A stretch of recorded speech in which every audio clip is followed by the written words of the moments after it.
My husband became top salesperson at his father's company. At dinner he laughed, saying I should take notes from a real professional. He joked my biggest achievement was folding laundry on time. He told everyone I married him for money. They all laughed. He said, "Relax, it's a joke." I smiled. Jokes are fun. I own 56% of his company. You're fired. Her biggest achievement is probably folding laundry on time. Julian's words hung in the air at the Silverstone grill for just a moment before the entire table erupted in laughter. I sat frozen in my chair, watching my husband's face glow with satisfaction as his joke landed exactly the way he had planned. Richard slapped the table so hard the wine glasses rattled. Chelsea from Human Resources covered her mouth, but her shoulders shook with laughter. Marcus from Operations had actual tears streaming down his face. Even the couple at the neighboring table was smiling, drawn into the entertainment of watching a successful man publicly mock his wife. Before we continue, I want to thank you for being here and sharing these stories of strength and resilience. If you believe that competence deserves recognition regardless of who sees it, please consider subscribing. It's free and helps us reach more people who need to hear this. Now let's see what happens next. Julian was standing at the head of our table with a wine glass raised, delivering what he clearly thought was a charming and affectionate speech about his journey to becoming top salesperson at Pemberton Technologies. He had just finished thanking his father Richard for giving him opportunities to prove himself. He had thanked his colleagues for their support and collaboration. And now he was thanking me, his wife, by telling everyone assembled that my greatest accomplishment in life was successfully folding his laundry without shrinking his expensive shirts. No, seriously, Julian continued, warming to his theme as the laughter began to die down. Violet has mastered all the traditional domestic skills. The house is always organized. My schedule is always managed. My dry cleaning is always picked up on time. She really knows her place. More laughter. I felt my face burning, but I kept my expression neutral. I had learned over 18 months of marriage that reacting to Julian's jokes only made them worse. Gave him permission to dismiss my feelings as oversensitivity or inability to take a light-hearted comment. And let's be completely honest here, Julian added, his voice taking on a conspiratorial tone as he leaned slightly toward Richard. She married me for the money. I mean, can we just acknowledge that? Smart move on her part, really. Can't blame a woman for recognizing a good opportunity. The laughter this time was even louder. Richard was practically choking. Connor from sales was bent over his plate in what looked like genuine physical pain from laughing so hard. I watched their faces, cataloged their reactions, and thought about the envelope in my handbag. Inside that envelope were legal documents proving that I owned 56% of Pemberton Technologies. I was the majority shareholder of the company where Julian worked, where Richard served as CEO, where every person at this table drew their paycheck. I had saved the company from bankruptcy 18 months ago when Richard's catastrophically bad investments had pushed it to the edge of collapse. I had negotiated controlling interest through my attorney while Richard was too desperate and too arrogant to understand what he was actually signing away. And Julian had no idea about any of it because Julian had never once asked what I did with my time or where I had come from professionally before we married. To him, I was simply Violet, the wife who kept his life organized and knew her place was at home supporting his career. Julian reached over and patted my hand in that condescending way he had developed, the gesture that was supposed to look affectionate but felt like he was comforting a child who had misunderstood adult conversation. "Don't be mad, honey. You know I'm just teasing. But seriously, maybe you should take notes tonight from a real professional. Watch how actual achievement works. Might learn something." The table waited for my response. I could see it in their faces. They expected me to laugh along, to make some self-deprecating comment about being lucky to have married so well, to play my assigned role in Julian's performance of superiority. That I smiled. "You're right," I said calmly. "Jokes are fun. Want to hear mine?" The way we had arrived at this moment had taken 18 months of careful planning, though planning was probably too intentional a word for what had actually happened. It was more like 18 months of watching and waiting while Julian and his father Richard slowly revealed exactly who they were beneath the surface charm and professional competence they projected to the world. I had married Julian Pemberton 2 years earlier in a wedding that his father had orchestrated with the precision of a corporate merger. Everything had been perfect in that calculated way that suggested money and control rather than genuine celebration. The venue had been a historic estate with manicured gardens. The guest list had included 300 people, most of whom I had never met but who apparently mattered to Richard's business interests. The whole event had cost more than most people earned in several years, and Julian had seemed genuinely pleased with how impressive everything looked in the photographs that would later appear in the society pages of local magazines. Back then, I had been finishing the sale of my data analytics company, a business I had co-founded 5 years earlier with a college friend who understood technology infrastructure better than anyone I had ever met. We had built something quietly successful, the kind of company that solved real problems for corporate clients without attracting media attention or venture capital drama. When a larger firm approached us about acquisition, we negotiated terms that allowed both of us to walk away with enough money to retire comfortably if we chose, though neither of us had any intention of actually retiring at 32. I had told Julian about the sale, though perhaps I had not explained the magnitude of it in ways he would have understood as significant. He had smiled and said something about how nice it was that my little project had worked out, then immediately changed the subject to his own career trajectory at Pemberton Technologies. That should have been my first warning about how he viewed my professional accomplishments, but I was still in the early stages of marriage where you tell yourself that small dismissals are just miscommunication rather than patterns that will define your entire relationship. The shift from cautious optimism to clear-eyed recognition had happened gradually over the first year of our marriage. Julian would come home from work and spend hours recounting his day in elaborate detail, never once asking about mine. At company events, he would introduce me as his wife Violet without mentioning anything about my background or career. When his colleagues made polite conversation, their questions were always variations on the same theme. How was I enjoying being married? What did I think of the house we had purchased? Was I planning to start a family soon? No one ever asked what I did professionally because Julian's introductions had already established that my primary identity was as his spouse. I had started making myself smaller in those situations, taking up less space in conversations, projecting less presence. It was not a conscious decision at first. It was more like an instinctive response to an environment that clearly did not want me to be fully present. Julian seemed more comfortable when I played the role of the quiet, supportive wife. His father Richard appeared to approve of me more when I asked questions that allowed him to explain things rather than demonstrating that I already understood the concepts he was describing. The whole social ecosystem of Pemberton Technologies seemed designed to reward women who made themselves decorative rather than substantial. What I had not realized until much later was that the invisibility I was cultivating could be used strategically. While I was standing at the periphery of company parties holding Julian's drink and nodding at appropriate moments, I was also observing the actual power dynamics of the organization. I was learning who made real decisions versus who just held impressive titles. I was noticing which executives were genuinely competent and which ones had advanced through relationships and politics rather than ability. I was building a mental map of Pemberton Technologies that would later prove invaluable when Richard came to me desperate and terrified. That conversation had happened on a Tuesday evening in late 2022 at one of Richard's monthly family dinners. These gatherings were mandatory performances where Richard held court and everyone pretended his stories about the early days of building Pemberton Technologies were fascinating rather than repetitive. I had been in the kitchen helping his housekeeper arrange dessert plates when Richard appeared in the doorway looking like a man who had just received devastating news. His usual confident posture was gone. His face had a grayish quality that suggested either serious illness or serious crisis. He had asked if we could speak privately, his voice carrying an urgency I had never heard from him before. We went to his home office where he poured himself whiskey with hands that shook visibly. Then he told me the company was facing what he called temporary liquidity challenges, though everything about his delivery suggested there was nothing temporary about the situation. Richard explained that he had made investment decisions over the past 18 months that had not performed as expected. Actually, the investments had failed catastrophically. He had poured millions of dollars of company capital into trendy ventures that promised revolutionary returns but delivered nothing except losses. Metaverse real estate that turned out to be worthless digital nothing. NFT authentication systems that solved problems nobody actually had. A cryptocurrency backed by theoretical carbon credits that existed only in ambitious white papers written by people who understood neither technology nor environmental policy. The company was drowning in $17 million of debt. Creditors were threatening legal action. Pemberton Technologies was weeks away from a crisis that would destroy everything Richard had built and expose him as the kind of leader who gambled recklessly with company assets and lost spectacularly. He needed someone who could inject significant capital without alerting the board or creating panic among employees and clients. He needed family who could be trusted to stay quiet about the real situation. He needed me. I remember sitting in that leather chair across from Richard's desk, watching him sweat through his explanation, and feeling something shift inside me. This man who had spent 18 months treating me as decorative furniture, who had never asked about my career or acknowledged my professional capabilities, was now admitting that I might be his only hope for salvation. The irony was so perfect it almost made me laugh. laugh. I had not answered immediately. I wanted him to sit in the discomfort of needing me, of having to ask for help from someone he had dismissed as merely his son's wife. When I finally spoke, I told him I would consider his proposal but that I would need complete financial transparency and the involvement of my attorney before making any decisions. The next morning I called Lauren Hastings, the corporate attorney who had handled the sale of my company. Lauren had a reputation for ruthless precision and zero tolerance for emotional decision-making in business contexts. When I explained Richard's situation, she was quiet for a long moment before asking a single question that changed everything. "Do you want to be a passive investor?" Lauren asked. "Or do you want control?" I had not thought about it in those terms before, but the moment she asked, I knew the answer. I wanted control. Not because I was interested in running Pemberton Technologies day to day, but because I understood that power without visibility was the most effective kind of power. Lauren spent 3 weeks constructing an acquisition structure so elegant and complex that it belonged in a textbook on corporate strategy. She created holding companies nested within trusts, institutional intermediaries that held shares on behalf of entities that appeared to be standard investment firms. The structure was designed so that tracing my actual ownership would require forensic accounting that Richard would never think to conduct and probably could not afford even if he did. On paper I was nowhere. In reality, I controlled 56% of Pemberton Technologies with full authority over major corporate decisions, board appointments and executive terminations. Richard knew I was the majority shareholder because he had to know in order to sign the agreements, but we structured everything so he could continue as CEO and maintain his public position as long as the company remained profitable and stable. He had been pathetically grateful, almost tearful with relief that I was willing to save his legacy. He never once asked why I was being so generous or what I might want in exchange beyond the equity stake we had negotiated. He simply assumed I was behaving the way family was supposed to behave, providing help without demanding recognition or control. Julian knew nothing about any of it. Richard and I had agreed that telling Julian about the ownership structure would create unnecessary complications. Richard framed it as protecting Julian from worry during a stressful period for the company. I suspected the real reason was that Richard was ashamed of needing rescue and did not want his son to know how badly he had mismanaged the company's assets. So I had spent the past 18 months being even more invisible than before. When Julian came home talking about the company's remarkable turnaround and his father's brilliant leadership, I nodded and asked interested questions while never mentioning that the turnaround existed only because of capital I had provided. When Richard called seeking approval for various decisions as required by our shareholder agreement, I would meet him at quiet restaurants where no one would recognize us or question why we were talking. I attended company events as Julian's wife, standing at the periphery while executives discussed quarterly performance I could have recited from memory because I reviewed every financial report in detail. The invisibility was strategic now rather than defensive. I knew that Julian's ego and Richard's pride would eventually create a moment where their treatment of me became so publicly dismissive that I would be entirely justified in whatever response I chose. I had been waiting for this moment, patient because patience is power that most people never learn to wield effectively. Watching Julian's career advance on a foundation I had built while he credited his own talent. Listening to Richard take credit for the company's stabilization while never acknowledging where the rescue capital had originated. And now here we were at the Silverstone Grill with Julian standing at our table making jokes about laundry and money while everyone laughed at my expense. This was exactly what I had been waiting for. The perfect public humiliation that would justify the response I was about to deliver. I reached into my handbag and pulled out the envelope, feeling its weight in my hands. Inside were the legal documents that would end Julian's career in the next 60 seconds. I slid the envelope across the table toward him and watched confusion flicker across his face. Julian stared at the envelope like it might contain a bomb. His confident smile had frozen on his face, creating an expression that looked more like a grimace. The laughter around the table was dying down, replaced by curious silence as everyone noticed the shift in atmosphere. "What's this?" he asked, trying to maintain his casual tone even as his hand reached for the envelope with visible reluctance. "Open it," I said simply. He did. I watched his fingers fumble with the flap, pulling out the documents that Lauren had prepared with her characteristic thoroughness. The first page showed the corporate ownership structure of Pemberton Technologies in clean legal language that left no room for misinterpretation. I watched his eyes scan the text, saw the exact moment comprehension hit. His face drained of color so completely I thought he might actually faint. "I own 56% of Pemberton Technologies," I said conversationally, pitching my voice to carry across the table. "Which means I own this company. Your father's company. And effective immediately, Julian Pemberton, you're fired." The silence that followed was extraordinary. Every face at the table had frozen mid-expression. expression. Richard's hand was suspended in the air where he had been reaching for his wine glass. Chelsea's mouth hung open in an O of shock. Marcus looked like someone had just explained that gravity no longer functioned according to known physics. Connor had stopped laughing so abruptly it looked painful. But it was Julian's face that held my attention. I watched 18 months of casual dismissal collapse in real time. I watched him realize that every promotion he had received, every deal he had closed, every moment of professional pride had been built on a foundation I had provided while he mocked my supposed incompetence. I watched him understand that the wife he had treated as decorative furniture held absolute power over the career he had assumed was secured by his own merit and his father's influence. He started, but no other words came out. His brain seemed unable to process information that contradicted everything he thought he knew about his life. Richard recovered first, which made sense because at least he knew I had provided rescue capital even if he had not fully comprehended the terms. He lunged across the table and snatched the documents from Julian's nerveless fingers, scanning through pages with growing horror. I could see him recognizing Lauren's signature, her law firm's letterhead, understanding that this was not some kind of elaborate joke but completely legitimate legal documentation. "This is impossible," Richard said, his voice hollow. "Violet, this can't be. We had an agreement. You were supposed to be a passive investor. You said you weren't interested in operational control." "I said I wasn't interested in day-to-day management," I corrected gently. "I never said anything about giving up decision-making authority. You were desperate enough to sign the agreements Lauren prepared without reading them carefully. That's not my problem." Julian found his voice, though it cracked with emotion. "But you told me you were doing consulting work. You said you had advisory projects. You never mentioned owning a company, let alone this company." "You never asked," I replied. "You were too busy telling me about your achievements to inquire about mine. Too focused on your success to wonder where the capital came from that saved your father's business when it was drowning in debt from catastrophically terrible investment decisions." I turned to Richard. "Metaverse real estate, wasn't it? And NFT authentication systems? And that cryptocurrency backed by theoretical carbon credits that never actually existed? $17 million of company money gambled on trends you didn't understand because you were too arrogant to admit you had no idea what you were investing in." Richard's face had gone from gray to red, a dangerous color that suggested his blood pressure was reaching levels that probably required medical attention. "Violet, you can't fire my son over a joke. This is absurd." This has nothing to do with tonight's joke," I interrupted, though that was not entirely honest. "This is about the fact that nepotism and mediocrity are poor foundations for sustainable business growth. Julian holds his position because he's your son, not because he's the best person for the role. That's going to change." Chelsea finally found her voice. "This is insane. You can't just walk into a celebration dinner and fire people. There are processes, protocols." "I'm the majority shareholder," I said calmly. "I can terminate employment at any level including executive leadership. Julian's position is eliminated effective immediately. Someone from Human Resources will contact him Monday morning regarding severance and benefits transition." I stood up, smoothed my dress and looked at the assembled group. These people who had spent 18 months treating me as invisible were now staring at me like I had just revealed myself as an alien species they had failed to recognize. "Thank you for dinner, everyone," I said. "The steak really was excellent. Truly exceptional quality." I picked up my handbag and walked toward the restaurant exit. Behind me, I could hear the table erupting into chaos. Julian was saying something in a voice that sounded close to panic. Richard was shouting about emergency board meetings. Chelsea was asking if someone should call the company's legal department. Marcus had started laughing again, though this time it sounded more like hysteria than amusement. The maitre d' appeared with my coat as if he had been waiting for exactly this moment. I thanked him and handed him a $100 bill because none of what had just happened was his fault, and he had maintained professional composure throughout what was probably the most dramatic dinner service of his career. The cool evening air hit my face as I stepped outside. I stood on the sidewalk for a moment, letting the temperature difference shock my system slightly, grounding myself in the physical reality of what I had just done. Through the restaurant windows I could see our table. Everyone standing now, gesturing frantically. Julian had his phone out, probably calling someone for advice. Richard was still holding the legal documents, flipping through pages as if hoping the text might change if he read it again. My own phone started buzzing before I even reached my car. Julian calling. I declined. Richard calling. Declined. An unknown number that was probably Chelsea trying to mediate or gather information. Declined. I drove home through quiet streets, the townhouse we had purchased together less than a year ago, though it would soon be exclusively mine once divorce proceedings were finalized. I had already consulted with Lauren about that aspect of the situation. The prenuptial agreement Julian had insisted on before our wedding, the one designed to protect his family's wealth from me, was still in effect and actually actually worked in my favor now because it established clean separation of assets. By the time I pulled into the garage, I had 37 missed calls. My voicemail was full. I listened to the first message from Julian while I made tea in the kitchen, his voice oscillating between rage and something that sounded almost like pleading. "You've destroyed everything," he said, thick with emotion. "My career, my reputation, my relationship with my father. How could you do this? What kind of wife destroys her husband's life over a joke? This is insane. You need to call me back right now so we can fix this before it gets worse." I deleted the message before he could finish. There was nothing to fix. This was not a misunderstanding or an overreaction. This was the inevitable consequence of 18 months of systematic dismissal and casual cruelty that Julian had assumed would never carry a price. I sat in the living room with my tea, the townhouse quiet around me. This space that had felt like a prison for the past year suddenly felt different, lighter somehow, like I had finally stopped carrying weight that had never been mine to bear in the first place. My phone buzzed again. This time it was Lauren calling. I answered. "I assume you've seen the news," she said without preamble. "What news?" "Someone at the restaurant posted about what happened on social media. It's spreading rapidly. Business blogs are already picking up the story. You're trending on LinkedIn." I closed my eyes. Of course someone had posted about it. This was exactly the kind of dramatic corporate confrontation that people loved sharing, turning real lives into entertainment for strangers who would debate the ethics and argue about who was right and who was wrong. "How bad is it?" I asked. Mixed reactions. Some people are calling you a genius who played the longest strategic game in business history. Others are suggesting you're vindictive and destroyed your husband's career over hurt feelings. The usual internet discourse where everyone has strong opinions about situations they don't fully understand. What about the company? Are clients panicking? Not yet. Most people don't understand the full ownership structure. They just know there was some kind of dramatic revelation at a dinner. I've already prepared a statement for the board explaining that there will be a leadership transition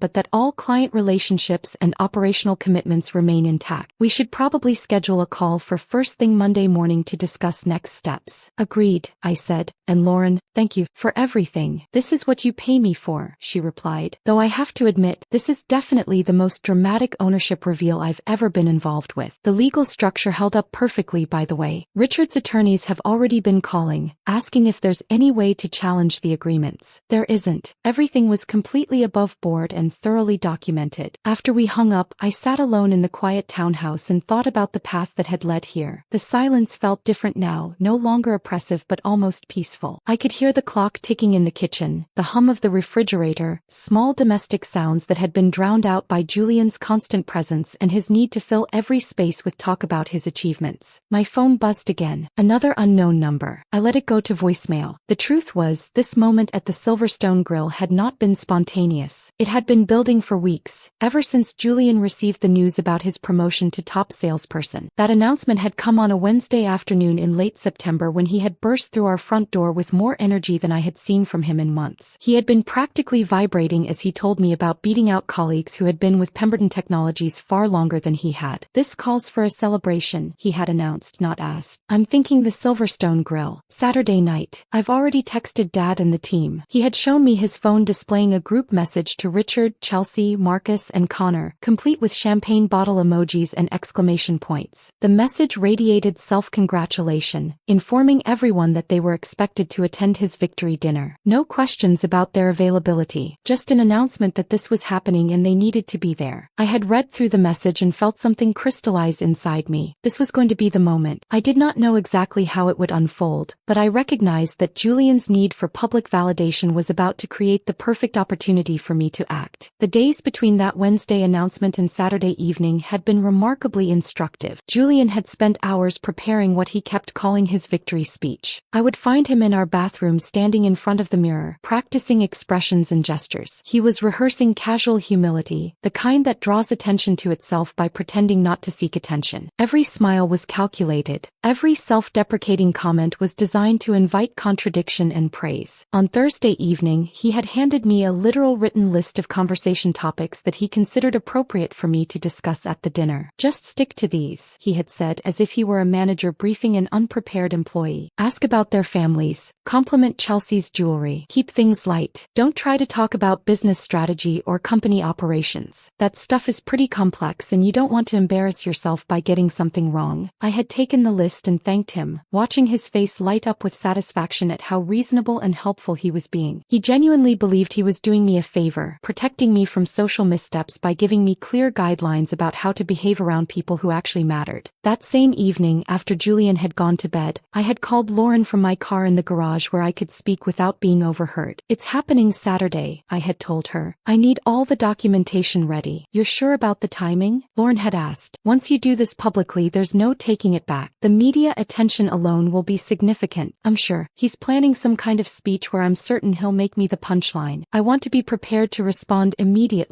Lauren had been quiet for a moment. "I'll have everything ready. Hard copies in a sealed envelope that you can carry with you. The board notification will be prepared to send Monday morning. Are you also moving forward with the CEO transition?" "Yes." "Can you reach out to Elena Morrison? Let her know we may be able to accelerate our previous timeline. Consider it done." Friday had been surreal. Julian had been in an expansive mood, almost affectionate in a way he had not been in months. He had even asked what I was planning to wear to the dinner, though his question quickly devolved into suggestions about appropriate length and neckline that made clear he viewed my clothing choices as reflecting on him rather than being my own decision. "Something elegant but understated," he had said. "You want to look nice but not like you're trying to compete for attention. This is my night, you know." I had nodded and smiled and let him believe I was grateful for his guidance. Saturday afternoon, Lauren's assistant had delivered the envelope to our house while Julian was out getting a haircut. I had signed for it and immediately hidden it in my handbag, feeling its weight every time I moved. Inside were the legal documents proving my 56% ownership of Pemberton Technologies, along with the formal termination letter for Julian's employment. Everything was prepared with Lauren's characteristic thoroughness. All I had to do was choose the moment to use it. When Julian and I had arrived at the Silverstone Grill that evening, everything had seemed to unfold exactly as I had anticipated. Richard was already holding court at the table, with Chelsea and Marcus positioned like loyal courtiers. Connor had arrived moments later, immediately launching into some cryptocurrency monologue that nobody was actually listening to but everyone was politely pretending to find interesting. The evening had followed a predictable rhythm. Appetizers arranged like sculptures on oversized plates, portions so small they seemed designed to mock the concept of actual sustenance. Wine flowing freely, the bottles getting more expensive as the evening progressed. Everyone telling stories about Julian's brilliant sales techniques, his natural charisma, his ability to close deals that others had given up on. Richard had been particularly effusive, telling a story about how Julian had inherited his business instincts, how the Pemberton family had always produced natural leaders. He had gestured expansively while talking, his wine glass sloshing dangerously close to the rim. Nobody had mentioned that the company Richard kept crediting himself with building had nearly collapsed under the weight of his incompetent investment decisions. Nobody had acknowledged that the remarkable turnaround everyone kept celebrating had been funded entirely by capital I had provided. I had sat through it all, asking the bland questions Julian had coached me to ask. I had complimented Chelsea's earrings. I had asked Marcus about his daughter's soccer tournament. I had played my assigned role perfectly, the supportive wife with no opinions or achievements worth discussing. The main course had arrived with appropriate fanfare. Steaks that cost more than most families spent on groceries for a week, cooked to precise specifications by chefs who probably had more formal training than half the executives at our table. Everyone had made exaggerated sounds of appreciation, as if eating expensive meat was itself an accomplishment worthy of praise. That was when Richard had proposed his toast. He had stood, raising his glass with the practiced ease of someone who had given hundreds of similar speeches over his career. To Julian, Richard had announced, "Top salesperson for the third quarter. A young man who has proven that talent and determination can achieve anything. Someone who makes his father proud every single day." Everyone had raised their glasses. Julian had been glowing with satisfaction, his face flushed not just from wine but from the validation he craved like oxygen. Then Julian had stood to give his response and I had felt everything inside me go very still and very focused. He had started with the standard expressions of gratitude, thanking his father for opportunities, thanking his colleagues for their support. His delivery had been smooth and practiced, every pause calculated for maximum effect. Then he had turned to look at me. "I also want to thank my wife Violet," he had said, and something in his tone had made me brace for what was coming. "She's been incredibly supportive in her own way. She's really mastered all the traditional domestic skills, keeps the house organized, manages my schedule, makes sure my dry cleaning gets picked up on time." There had been polite chuckling from the table. Julian had paused, reading the room, sensing he had an audience that was receptive to where this was heading. "I mean, her biggest achievement achievement is probably folding laundry on time, he had continued, and the table had erupted in genuine laughter. She really knows her place. That was when I had understood that there was no going back. This was not affectionate teasing between spouses. This was public humiliation performed deliberately for an audience, designed to establish hierarchy and make clear who held value and who existed merely to support those who mattered. Julian had kept going, warming to his theme, adding the line about me marrying him for money. The laughter had grown louder. Richard had slapped the table. Chelsea had covered her mouth. Marcus had actual tears streaming down his face. And I had reached into my handbag and pulled out the envelope that would end my husband's career.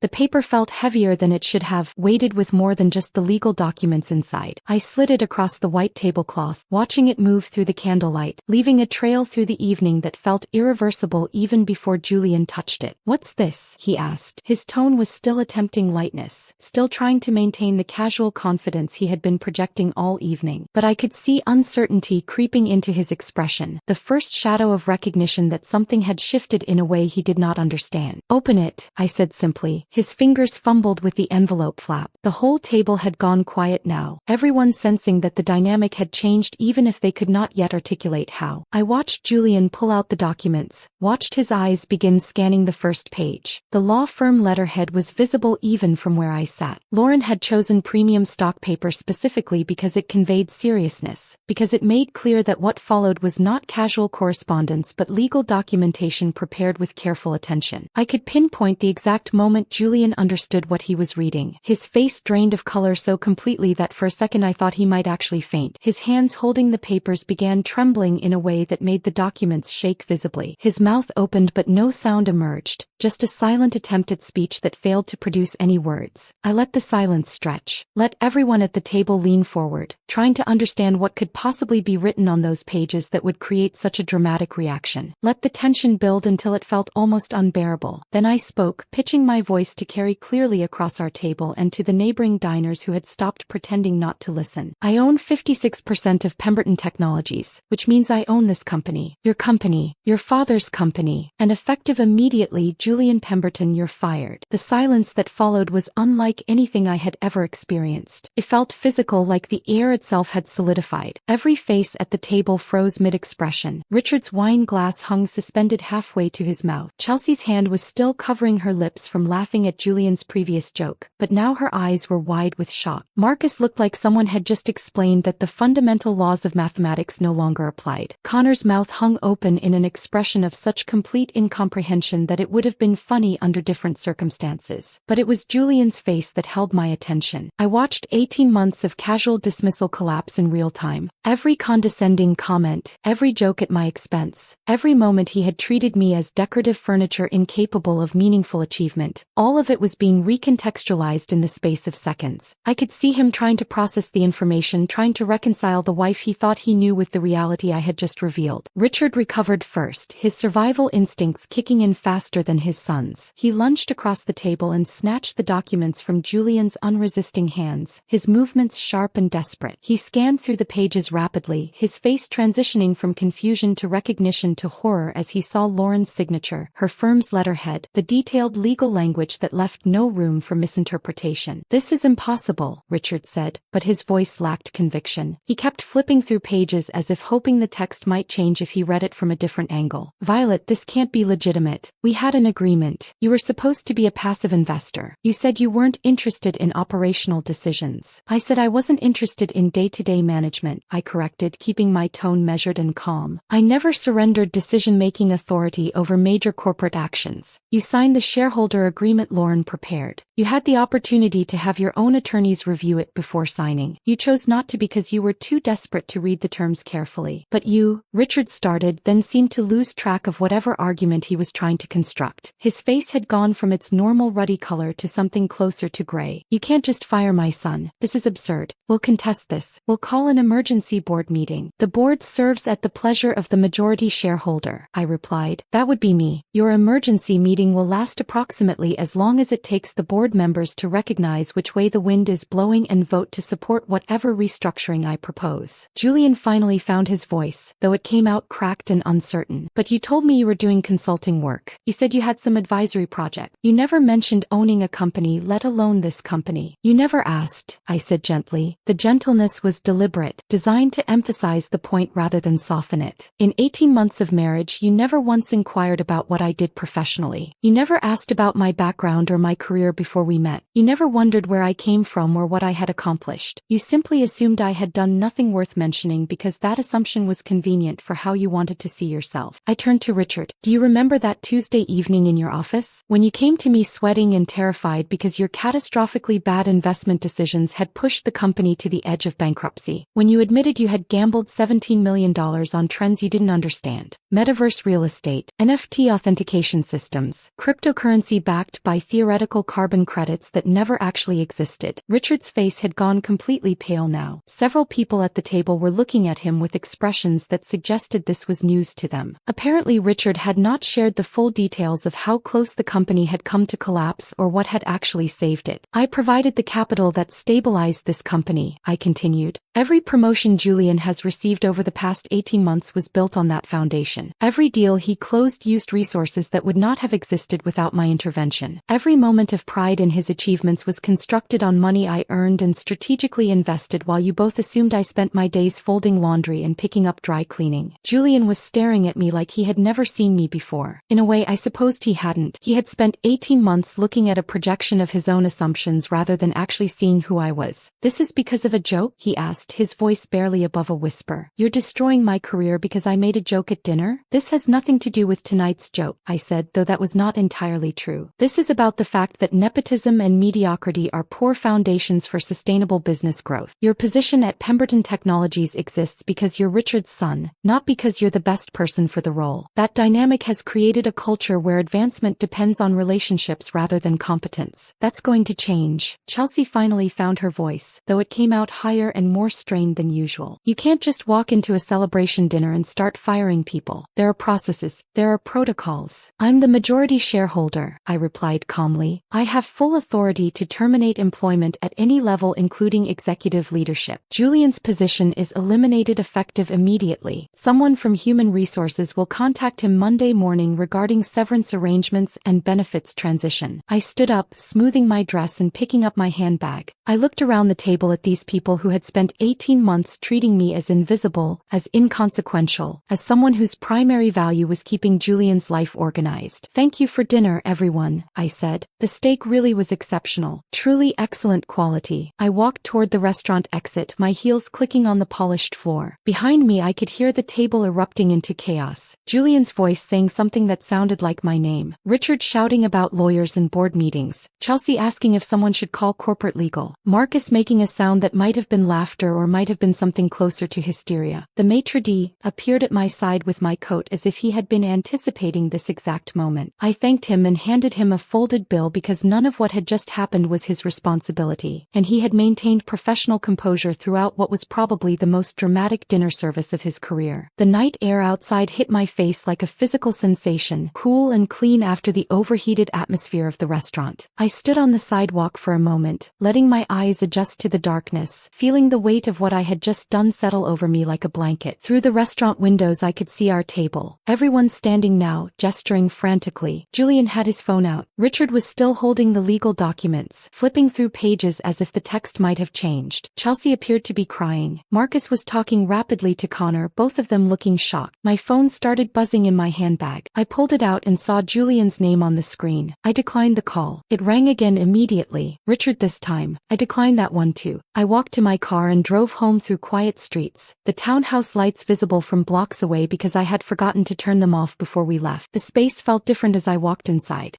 but also somehow more mine than it had been in months. My phone continued buzzing relentlessly. I set it on the kitchen counter and watched the screen light up with incoming calls. Julian, Richard, unknown number. Julian again. Another unknown number. The voicemail icon appeared, indicating my mailbox was full. I made tea instead of answering, the familiar ritual of boiling water and selecting a cup providing a strange sense of normalcy after what had just happened. When I finally checked the messages, Julian's voice came through first. The anger I had expected was there, but underneath it was something that sounded almost like panic. You've destroyed everything, he said, his words tumbling out rapidly. My career, my reputation, my relationship with my father. How could you do this? What kind of wife destroys her husband's life over a joke? This is insane. You need to call me back right now so we can fix this before it gets worse. Violet, I'm serious. Call me back. I deleted the message halfway through. There was nothing to fix. This was not a misunderstanding that could be resolved through conversation. This was the inevitable consequence of 18 months of systematic dismissal that Julian had assumed would never carry a price. The second message was from Richard, his voice tight with barely controlled fury. We need to talk immediately. What you did tonight was completely inappropriate and potentially illegal. I've already contacted our attorneys.